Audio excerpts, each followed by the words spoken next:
America என்ன நினைச்சானா, நம்ம உச்சபட்ச தலைவரை தாக்கிட்டோம்னு சொன்னா அதுக்கப்புறம் ஈரான் ஒண்ணுமே இல்லாம ஆயிரும், அங்க பெரிய புரட்சி வெடிக்கும். இஸ்ரேல் ஒரு அக்கிரமக்கார அநியாயக்கார ஆட்சியாளர்களை கொண்டதுன்றதுல எந்த மாற்று கருத்தும் கிடையாது. ட்ரம்புக்கு நான் வச்சதுதான் சட்டம், என்னை மீறி யாரும் இருக்கக்கூடாது, நான் இறங்கி அடிப்பேன், எவனும் கேட்கக்கூடாது அப்படின்ற நிலையில தான் ஒன்னொன்னையும் செய்யறாரு. சவுதி புலம்ப ஆரம்பிச்சுட்டான். இங்க இருந்து இஸ்ரேலை பாதுகாக்கக்கூடிய வேலையை தான் அமெரிக்கா செய்கிறதே தவிர இங்க ஒரு பாதுகாப்பும் இல்ல. நீ அவனுக்கு தளவாடத்தை கொடுத்த? யுஏஇல இறங்கி ஈரான் தாக்குதல் நடத்துறான், பதில் தாக்குதல் நடத்த வேண்டிய அமெரிக்கா அங்கிருந்து காலி பண்ணிட்டு போறான். ஜெரால்ட் போல்ட்னு ஒரு போர்க்கப்பல், ஆப்ரஹாம் லிங்கன் ஒரு போர்க்கப்பல், ஒரு போர்க்கப்பல் பற்றி எரியுது, இன்னொரு போர்க்கப்பல் தாக்கப்பட்டிருக்கிறது. இந்த சூழ்நிலையில இப்போ 2 கப்பல்களும் இல்லாத நிலையை இன்று அமெரிக்கா சந்தித்திருக்கிறது. தொடர்ந்து 6 நாட்களாக ஈரான் மீது அமெரிக்காவும் இஸ்ரேலும் தாக்குதல் நடத்தி வருகிறது.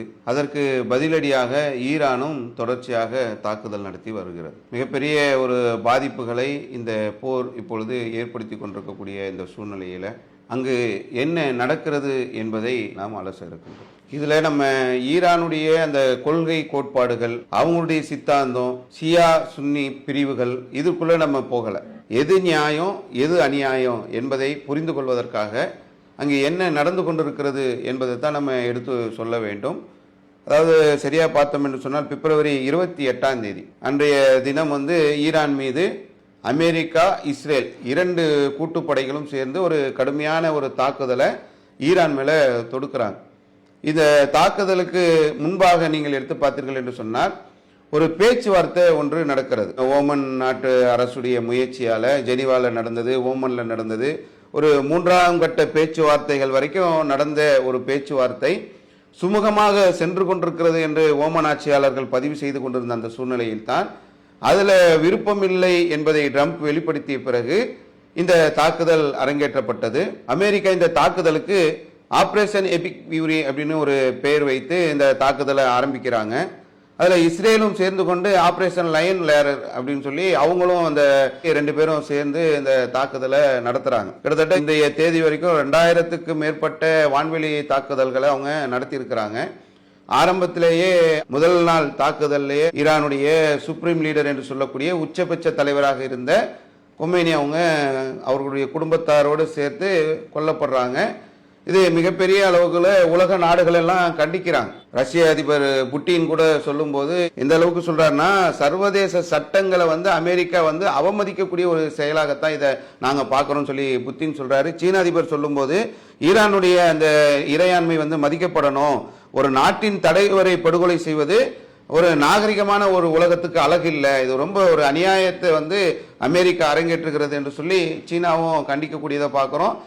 இந்தியா தரப்புல சொல்லும் போது 2த்துக்கும் நியூட்ரலான செய்திகளை சொல்லக்கூடியதெல்லாம் நம்ம பார்க்கிறோம். கொமேனி அவருடைய தாக்குதலுக்கு பிறகுதான் ஈரான் என்ன பண்றாங்கன்னா, ஆபரேஷன் ட்ரூ ப்ராமிஸ் சொல்லி நாங்க தாக்குதலை ஆரம்பிக்கிறோம் என்று சொல்லி அமெரிக்காவுடைய தளங்கள் எங்கெல்லாம் இருக்குமோ, அதாவது இவங்க எப்படி அதை கொண்டு போகிறார்கள் என்று சொன்னால், இங்கே சங்கிகள் பேசும்போது கூட ஒரு இஸ்ரேல் தாக்குதலை அமெரிக்க தாக்குதலை நியாயப்படுத்திட்டு ஈரான் தாக்குதலை ஒரு தவறான ஒரு கோணத்துல கொண்டு செல்லக்கூடிய ஒரு சூழ்நிலைகள்லாம் இப்போதே நடந்து கொண்டிருக்கிறது. இஸ்ரேல் ஒரு அக்கிரமக்கார அநியாயக்கார ஆட்சியாளர்களை கொண்டதுன்றதுல எந்த மாற்று கருத்தும் கிடையாது.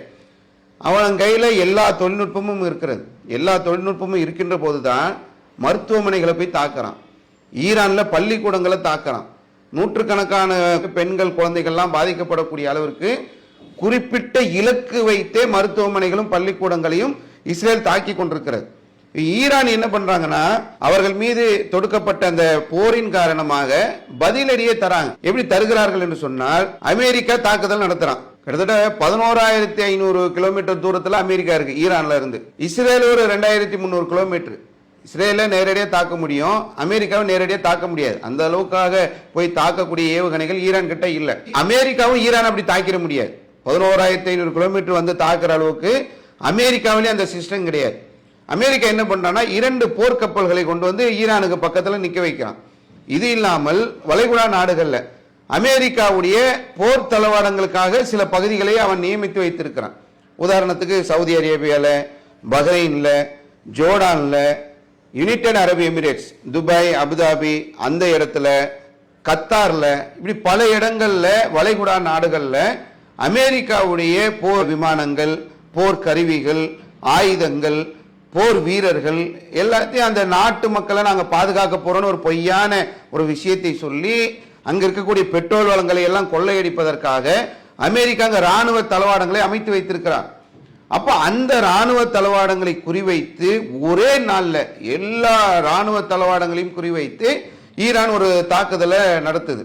அதுதான் ஏன் இவங்க வளைகுடாவை தாக்குறாங்க, பொதுமக்களை எல்லாம் குறிவைக்கிற மாதிரி வருது. ஈரான் தாக்குதல் நடத்தும் போது அதை ஏர் டிஃபென்ஸ் பண்றாங்கல்ல, அந்த தாக்குதல் அந்த ஏவுகணைகள் வரும்போது அதை தடுக்க செய்ய அந்த முயற்சியில தான் அது கீழே விழுறதுல தான் சிலர் இறந்திருக்கிறாங்க என்ற செய்திகளை பார்க்கிறோம். அப்போ இவங்க என்ன பண்றாங்கன்னாக்கா உலகத்துக்கு ஒரு நெருக்கடி ஏற்படுத்தணும், எல்லா நாடுகள்லையும் நம்ம தாக்குதலை நடத்தும் போது நம்ம பக்கம் உள்ள விஷயத்தை மக்கள் காது கொடுத்து கேட்பாங்க, நமக்கான ஒரு நியாய குரல் கேட்கப்படும் உலகத்துல என்ற ஒரு நிலையில தான் ஈரான் சில முடிவுகளை எடுத்து செய்யற மாதிரி தெரிகிறது. எடுத்து பார்த்தோம் என்று சொன்னால் அமெரிக்கா ரொம்ப எல்லை மீறி போறான். என்ன எதுக்காக தாக்குதல் நடத்தணும், என்ன காரணம் இருக்கு? அதாவது அணுசக்தி இருக்கிறது. இந்த அணுசக்தி சில நாடுகள்ல வைத்திருக்கிறார்கள், இந்தியா பாகிஸ்தான் உட்பட சில நாடுகள் அணுசக்தி வச்சிருக்கிறாங்க, அது அமெரிக்கா வைத்திருக்கிறார்கள். இந்த அணு ஆயுதங்களை சில குறிப்பிட்ட நாடுகளுக்கு மேல வேற யாரும் அதை மேல அதுக்கு பெருக்கிக் கொள்ளக்கூடாது அப்படின்றதுக்கான ஒரு சில முயற்சிகள்லாம் எடுத்தாங்க. அதுல வடகொரியாலாம் ஆரம்பத்தில் இருந்தது, அதுல இருந்து வெளியே போய் தான் இப்ப அவன் அணுசக்தியை தயாரித்து வச்சிருக்கிறான். அதனாலதான் அமெரிக்கா அங்க போய் வாலாட்ட முடியல. இங்க ஈரான்ல ஏன் வாலாட்டுறாங்கன்னா, இவர்களும் அந்த அணுசக்தி உள்ள ஒரு நாடாக மாறிவிட்டார்கள் என்று சொன்னால் நாளைக்கு நம்ம ஈரான் கிட்டையும் வாலாட்ட முடியாது, இங்க இருக்கக்கூடிய வளைகுடா நாடுகளுக்குள்ள போய் நம்ம ஆதிக்கம் செலுத்த முடியாது. ஒரு பெரும் சக்தியாக ஈரான் மாறிடும். ஈரான் மாறிவிட்டது என்று சொன்னால் சுற்றி இருக்கக்கூடிய வளைகுடா நாடுகள் ஈரானுடைய உதவியை நாடிட்டாங்கன்னா நம்மளை எங்கிறது துரத்திடும். நிறைய இருக்கு அமெரிக்காவுடைய இந்த தாக்குதலுக்கு பின்னால நிறைய காரணங்களை நம்ம பட்டியல் போடலாம். இந்த அணுசக்தி ஒப்பந்தத்துல ஈரான் ஆரம்பத்தில் இருந்து அமெரிக்காவோட ஒப்பந்தம் செய்து ஒபாமா காலத்துல எல்லாம் கிட்டத்தட்ட 15 ஆண்டுகளுக்கான ஒரு ஒப்பந்தம் போட்டப்பட்டிருக்கு. இந்த அணுவை செறிவூட்டி அதுல இருந்து மின்சாரத்துக்கு செறிவூட்டி பயன்படுத்தலாம், மருத்துவத்திற்கு மருந்துகள் தயாரிக்கிறதுக்கு அணுவை செறிவூட்டும் போது அதனால வரக்கூடியதை வைத்து மருந்துகள் தயாரிக்க முடியும், அதுல மின்சாரத்தை உற்பத்தி பண்ண முடியும், நாட்டுக்கு சில நல்லதெல்லாம் நடக்கும். அதற்காகத்தான் நாங்க அணுவை செறிவூட்டிட்டு இருக்கிறோம். இது இத்தனை பர்சன்டேஜுக்கு மேல செறிவூட்ட கூடாது என்ற அந்த ஒப்பந்தத்தின் அடிப்படையில் நாங்கள் செறிவூட்டு கொண்டு இருக்கிறோம். இது 15 வருஷம் ஒப்பந்தம் இருக்கிறது என்ற அடிப்படையில் ட்ரம்ப் ஆட்சியாளர் வந்தப்புறம் அந்த 15 வருஷம் ஒப்பந்தம் இருக்கக்கூடாது, அதை மாத்தணும், அணுவை செறிவூட்டவே கூடாது ஈரானு, அந்த அணு ஆயுதத்தை நோக்கி பயணமே செய்யக்கூடாது ஈரானு, அப்படியான ஒரு டெக்னாலஜி ஈரானுக்கு வந்துடக்கூடாதுன்றதுக்காக தான் ஒரு 3 பேச்சுவார்த்தைகள் ஓமனுடைய ஆட்சியாளர்களுடைய அந்த முயற்சியால் அந்த நடந்த அந்த பேச்சுவார்த்தைகள் எல்லாம் ஒரு சுமூகமாக போய் கொண்டிருக்கும் போது அமெரிக்காவுக்கு ஒரு நியாயம் நீதி நேர்மை தர்மம் எதுவுமே கிடையாது. அங்க பேச்சுவார்த்தை நடக்குது, பேச்சுவார்த்தை முடிவுக்கு வரல, அதற்கு முன்னாலேயே இங்க ஒரு தாக்குதலை நடத்தி அந்த தாக்குதலை நடத்திட்டோம்னா அந்த முடிவெடுக்கக்கூடிய சுப்ரீம் லீடரை நம்ம கொன்னுட்டோம் சொன்னா அதுக்கப்புறம் யார் முடிவெடுக்க போறா, அதுக்கப்புறம் அவங்க நமக்கு அடிபணிந்து விடுவார்கள் என்ற ஒரு குறுக்கு புத்தியில ஒரு திருட்டு புத்தியில தான் அமெரிக்காவும் இஸ்ரேலும் சேர்ந்து கொண்டு ஈரானை தாக்குறாங்க. தாக்குனதுக்கு பிறகு அவங்க உச்சபட்ச தலைவர் இறந்து விட்ட பிறகு கூட அவங்க ஒரு சித்தாந்தத்தின் அடிப்படையில் உள்ள மக்கள் அவங்க ஒரு கொள்கை கோட்பாடு அவங்களுக்குன்னு ஒரு கொள்கை கோட்பாடுகளை வகுத்து வைத்திருக்கிறார். அந்த அடிப்படையில் அந்த கோட்பாடுகளுக்காக தான் நாங்கள் நிற்போமே தவிர நான் உனக்கு அடிபணிந்து விட மாட்டோம், கொமேனி போனா என்ன நாங்கள் அடுத்த தலைவரை நாங்கள் நியமிப்போம், இந்த நாட்டினுடைய பாதுகாப்புக்காக இந்த நாட்டினுடைய அந்த சட்ட திட்டங்களுக்காக உன்னை எதிர்த்து நிற்போம். ஏற்கனவே பொருளாதார தடை அப்படி நிறைய நெருக்கடிகளை சந்திச்சோம் ஈரான். கிட்டத்தட்ட பல ஆண்டுகளாக அந்த நாடு முன்னேறி வருவதற்கான பெரும் தடைகளை அமெரிக்கா விதித்து வைத்திருக்கக்கூடிய சூழ்நிலையில தான் அவங்க அந்த பயணம் செஞ்சிட்டு இருக்கிறாங்க. இந்த நேரத்தில் இந்த அணு ஆயுதத்தின் பேரால அதை உற்பத்தி செய்யக்கூடாதுன்ற பேரால நடந்த ஒப்பந்தத்தில் எல்லா இடங்களையும் ஈரான் இறங்கி போயிருக்கிறாங்கன்றதெல்லாம் அந்த ஓமன் ஆட்சியாளர்கள் சொல்லக்கூடிய பதிவுகள்லாம் பார்க்க முடிகிறது. அவங்க சொன்னதுக்கெல்லாம் நீங்க அதை செய்யாதீங்க அது ஓகே, இதை செய்யாதீங்க இது ஓகே. ஏன்னா அவங்க என்ன நினைச்சிருக்காங்கன்னா நம்ம அணுவை செறிவூட்டதன் மூலமாக நம்ம நாட்டுக்கு தேவையான மின்சாரம் கிடைக்குது, மருத்துவ உபகரணங்கள் மருத்துவ பொருட்கள் மருந்துகள் இதெல்லாம் நம்மளால தயாரிக்க முடியுது, இப்போதைக்கு நாட்டுடைய முன்னேற்றத்தை பார்ப்போம், பொருளாதார தடைகள்லாம் விலக்கப்பட்டா போதுன்ற மாதிரியான சிந்தனையின் அடிப்படையில தான் இந்த பேச்சுவார்த்தையில சுமூகமான விஷயங்கள்ல எல்லாம் இறங்கி போறாங்க. இவன் என்ன பண்றான்னா அடிமட்டத்துக்கு ஒண்ணுமே இல்லாம ஆக்கிடணும், உங்ககிட்ட உள்ள ஆயுதத்தை எல்லாம் என்கிட்ட ஒப்படைச்சிடணும்னு அமெரிக்கா சொல்லும் போதுதான் இது ஒரு ரவுடித்தனம், இது ஒரு பேச்சுவார்த்தைக்குள்ள ஒழுங்கு கிடையாது, இவன் ரவுடித்தனத்தை வெளிப்படுத்துறான்றது தான் அது கொஞ்சம் இழுத்துக்கிட்டு இருந்தாங்க. இப்படி இருந்த அந்த பேச்சுவார்த்தைகள்ல தான் இந்த ரவுடித்தனத்தை நடைமுறைப்படுத்த முடியலன்னு உடனே தான் ஒரு பெரிய ஒரு உச்சகட்டத்தில் அந்த போருக்கு அமெரிக்கா களமிறங்கி தாக்குதல் நடத்துவதற்கான அடிப்படையான ஒரு விஷயம். அமெரிக்கா என்ன நினைச்சானா, நம்ம உச்சபட்ச தலைவரை தாக்கிட்டோம்னு சொன்னா அதுக்கப்புறம் வந்து ஈரான் ஒண்ணுமே இல்லாம ஆயிரும், அங்க பெரிய புரட்சி வெடிக்கும், ஆட்சியாளர்கள் மக்கள் மாத்துவாங்க, இதுதான் காரணம்லாம் சொல்றான். அமெரிக்கா வந்து அணுசக்தி சொல்ற மாதிரி இன்னொரு காரணம் என்ன, அங்க வந்து ஒரு சர்வாதிகார ஆட்சி நடக்குது. இவர் என்னவோ நல்லவர் மாதிரியும் இவர் சர்வாதிகார தனம் இல்லாத மாதிரியும் வெனிசுலா உள்ள போய் அந்த அதிபரை கைது பண்ணிட்டு வர்றாரு. இவரு வேற நாட்டு உள்ள மூக்க நுழைச்சி அவன் வந்து பெட்ரோலை சீனாக்கு கொடுக்கறான்றதுக்காக வெனிசுலா அதிபரை தூக்கிட்டு வந்துட்டு இவர் பேசுறாரு, அங்க உள்ள மக்கள் எல்லாம் நசுக்கப்படுறாங்க, அங்க ஒரு சர்வாதிகார ஆட்சி நடக்குது, இப்ப நாங்க தாக்குதல் நடத்ததுக்கு அப்புறம் அங்க மக்கள் எல்லாம் நீங்க வெளியே வாங்க, உங்க ஆட்சி மாற்றத்துக்கு நீங்க தயாராக்கீங்கன்னு ஒரு அறிவிப்பு போட்டார் டொனால்டு ட்ரம்ப். ஆனா அங்க இருந்த மக்கள் அந்த நாட்டுடைய நலனுக்காக தான் அவங்க நின்று கொண்ட மாதிரி தான் பெரிய அளவுக்கான போராட்டங்கள் அங்க வெடிக்கல என்பதை நம்ம பார்க்க முடியுது. ஒரு பக்கம் அணுசக்தியை சொல்றாங்க, இன்னொரு பக்கம் நாட்டு மக்கள் கொடுமைப்படுத்துறாங்கன்னு சொல்றாரு. அடுத்ததை எடுத்து பார்த்தோம்னா சீனாக்காரன் ஈரானோட வந்து அங்க இருக்கக்கூடிய அந்த எண்ணெய் வளங்களை கொண்டுட்டு போறான். இது வந்து அமெரிக்காவுக்கு ஒரு பெரிய தலைவலியாவே இருக்கு. எல்லா நாடுகளையும் ஒடுக்கிட்டு இவன் மட்டும் மேல இருக்கணும்னு நினைக்கும் போது சீனா நல்லா வளர்ந்துட்டு வரானா, அப்ப இங்க இருந்து சீனாவுக்கு போகக்கூடியது தடைப்படணும் என்பதற்காகவும் ட்ரம்புக்கு நான் வச்சதுதான் சட்டம், என்னை மீறி யாரும் இருக்கக்கூடாது, நான் இறங்கி அடிப்பேன் எவனும் கேட்கக்கூடாது அப்படின்ற நிலையில தான் ஒன்னொன்னையும் செய்யறார். இப்போ ஸ்பெயின்ல போய் கேட்கிறார், நான் வந்து உங்க இடத்துல இறங்கி ஈரானை தாக்கத்துக்கு எனக்கு அனுமதி கொடுங்கன்னு. ஸ்பெயின் மறுத்துட்டான். நீ என்னன்னா சொல்லிட்டு போ, நீ உறவை முறிய எதனா பண்ணு, இங்க இருந்து அங்க அடிக்கிறதுக்கு நான் ஒத்துக்க மாட்டேன். ஏன்னா அவன் திரும்ப இங்க அடிப்பான், அவன் அடிக்கிறதுக்கு என்ன நியாயம் இருக்குன்றதை பார்த்து ஸ்பெயின் மறுத்திருக்கக்கூடிய. இதைத்தான் வளைகுடா நாடுகள் செய்யணும். நீங்க உங்க நாட்டு பாதுகாப்புக்காக அமெரிக்க ராணுவத்தை உள்ள அனுப்பி இருக்கிறான்னா நீங்க அதுல உறுதியா இருக்கணும்ல. இங்க இருந்து நீ ஈரான் அடிக்க கூடாது, இங்க இருந்து வேற நாடுகள் அடிக்க கூடாது, என் நாட்டுக்கு ஏதாவது பாதிப்புனாதான் நீ எனக்கு இங்க இருந்து பாதுகாப்பு தரணுமே தவிர இல்லைன்னா நீ தூக்கிட்டு கிளம்புன்னு சொல்லணும்ல. இப்ப என்ன, சவுதி புலம்ப ஆரம்பிச்சுட்டான். இங்க இருந்து இஸ்ரேலை பாதுகாக்கக்கூடிய வேலையை தான் அமெரிக்கா செய்கிறதே தவிர இங்க ஒரு பாதுகாப்பும் இல்ல. நீ அவனுக்கு தளவாடத்தை கொடுத்த. யுஏஇல இறங்கி ஈரான் தாக்குதல் நடத்துறான், பதில் தாக்குதல் நடத்த வேண்டிய அமெரிக்கா அங்கிருந்து காலி பண்ணிட்டு போறான். இஸ்ரேல் கூட சேர்ந்து அமெரிக்கா கை கோத்து தான் தாக்குதல் நடத்துது. அங்க அமெரிக்கர்கள் கொல்லப்படுறாங்க. டொனால்டு ட்ரம்ப் அறிவிக்கிறாரு, எப்படியே தப்பிச்சு போயிருங்க. எப்படி தப்பிக்க முடியும்? தப்பிச்சு போனா அவர்களுக்கு தேவையான போக்குவரத்து வசதிகள் அரசு தான் செஞ்சு தரணும். இஸ்ரேலும் செஞ்சு தரல, அமெரிக்காவும் கை விரிச்சிட்டான். டொனால்டு ட்ரம்ப் அமெரிக்கா அதிபர் சொல்றாரு, நீங்களே எப்படியா தப்பிச்சு போயிருங்க அப்படி. அதாவது இவர் என்ன நினைச்சாருன்னா, நம்ம ஈரானை தாக்கிட்டோம்னா நம்ம கை ஓங்கிரும் நினைச்சாரு. பெரிய கை சேதத்தை இன்று அமெரிக்கா சந்திக்கக்கூடிய ஒரு நிலையை ஈரான் அரசு ஏற்படுத்தி இருக்கிறது. இதுதான் நம்ம கவனிக்க வேண்டிய ஒரு முக்கியமான ஒரு விஷயம். ஈரான் பெரிய வலிமையான நாடுலாம் நம்ம சொல்ல வரல. ஓரளவுக்கு அவங்க கிட்ட உள்ள அந்த தொழில்நுட்பத்தை வைத்து சீனால இருந்து ரஷ்யால இருந்து ஏதோ ஒரு தொழில்நுட்பங்களை பயன்படுத்தி அவர்கள் கிட்ட இருக்கக்கூடிய அந்த சின்ன சின்ன மிசைல்ஸை வைத்து சின்ன சின்ன ஆயுதங்களை வைத்து அந்த தாக்குதலை கூட மிகப்பெரிய வல்லரசு என்று சொல்லக்கூடிய அமெரிக்காவில் தாக்கு பிடிக்க முடியல. 2 போர்க்கப்பலை கொண்டு போய் நிக்க வச்சான்.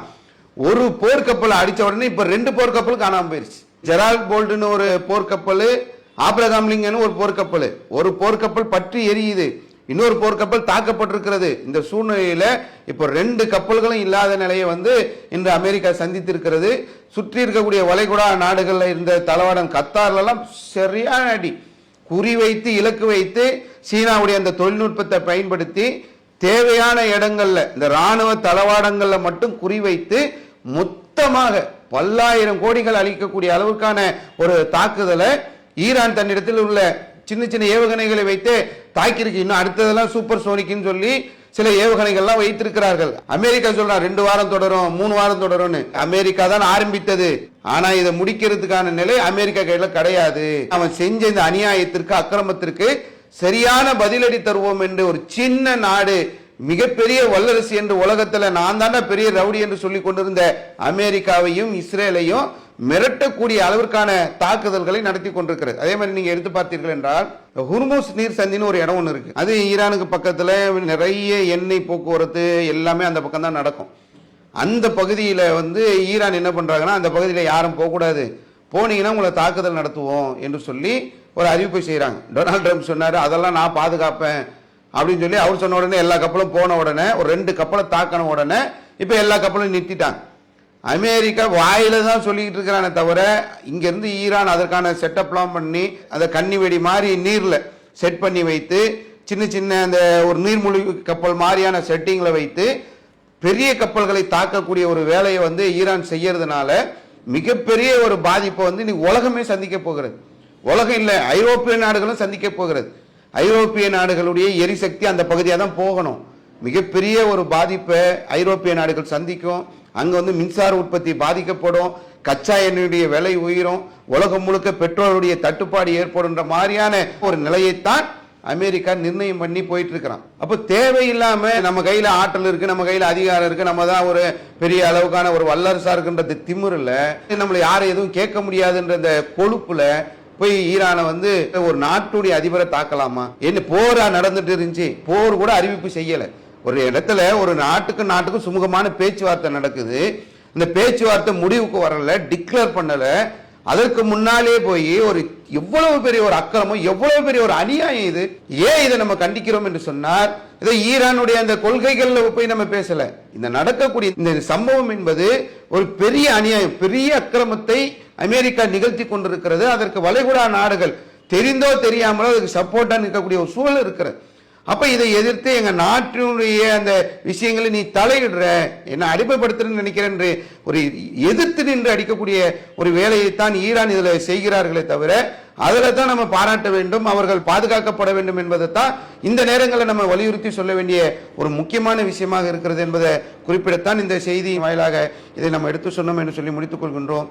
அஸ்ஸலாமு அலைக்கும் வரஹ்மத்துல்லாஹி வபரகாத்துஹு. அல்லாஹு அக்பர், அல்லாஹு அக்பர்.